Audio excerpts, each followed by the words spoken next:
میرے حضور نے یہاں تک فرمایا کہ جو شخص قرآن پڑھتا ہے اس کے لہجے میں لکنت کی وجہ سے یا اجمی ہونے کی وجہ سے وہ اٹکتا ہے اور اس کا لہجہ ٹوٹتا ہے، تو میرے حضور نے فرمایا اللہ اس کو دوہرا ثواب عطا کرتا ہے، ایک قرآن پڑھنے کا ثواب اور ایک اس کو اٹکنے سے جو تکلیف ہوتی ہے، تو فرمایا اللہ اس کا بھی اس کو ثواب عطا کرتا ہے۔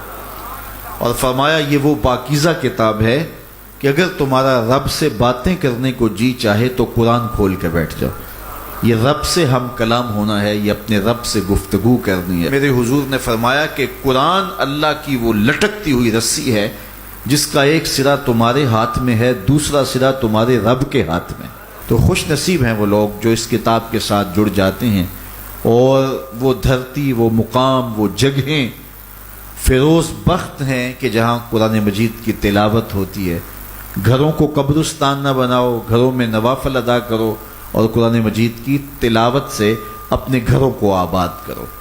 اگر گھر میں روزانہ کی بنیاد پہ قرآن مجید کی تلاوت کا معمول بن جائے تو پھر کوئی جن، کوئی بھوت، کوئی آسیب اور کوئی بدروح آپ کو تنگ نہیں کر سکتی۔ جہاں قرآن کی تلاوت تسلسل کے ساتھ ہوتی ہوگی وہاں جن نہیں ہوگا، وہاں ٹونے نہیں ہوں گے، وہاں جادو نہیں ہوگا، وہاں سایہ نہیں ہوگا، وہاں رحمت الہی کا سائبان تان دیا جائے گا۔ جہاں قرآن پڑھا جائے وہاں نزول باران ہوتا ہے، رحمتوں کی برسات ہوتی ہے۔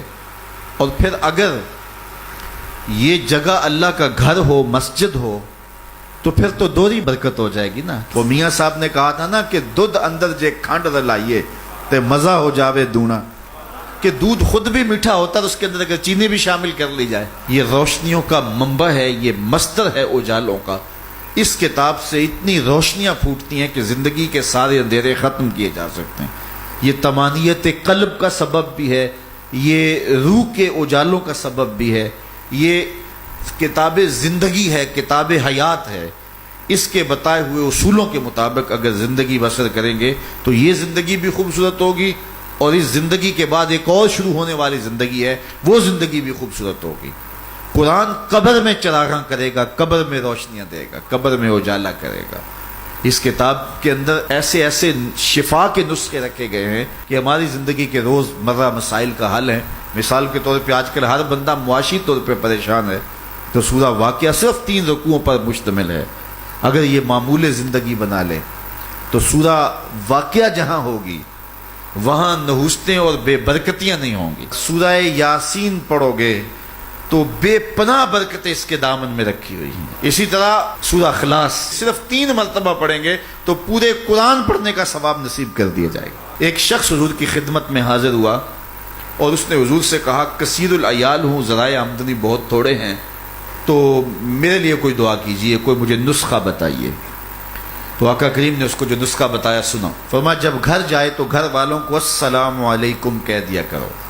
یہ کتنا سوکھا نسخہ ہے اور کتنا اچھا وظیفہ ہے، گھر والے بھی خوش، اللہ رسول بھی خوش۔ اس کے بعد 1 مرتبہ سورہ اخلاص پڑھ لیا کرو۔ غربت توڑ نسخہ، جب بھی گھر جاؤ السلام علیکم، اس کے بعد 1 مرتبہ سورہ اخلاص۔ اور میرے حضور نے فرمایا کبھی ایسا ہو کہ تو گھر جائے، گھر میں کوئی بھی موجود نہ ہو، تو فرمایا عمل چھوڑنا نہیں، فسلم علیہ، پھر مجھے سلام کہہ دینا۔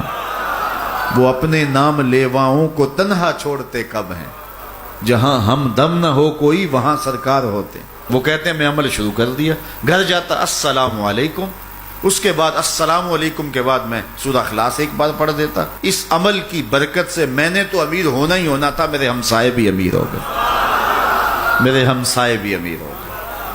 تو قرآن کو اپنی زندگی میں بسا لو، قرآن کو شامل کر لو، دنیا بھی سنورے گی، قبر بھی سنورے گی، نزا کا عالم بھی سنورے گا، حشر میں بھی اجالے ہوں گے، جنت کی بہاریں بھی نصیب ہوں گی، اور رسول اللہ کا ساتھ نصیب ہوگا۔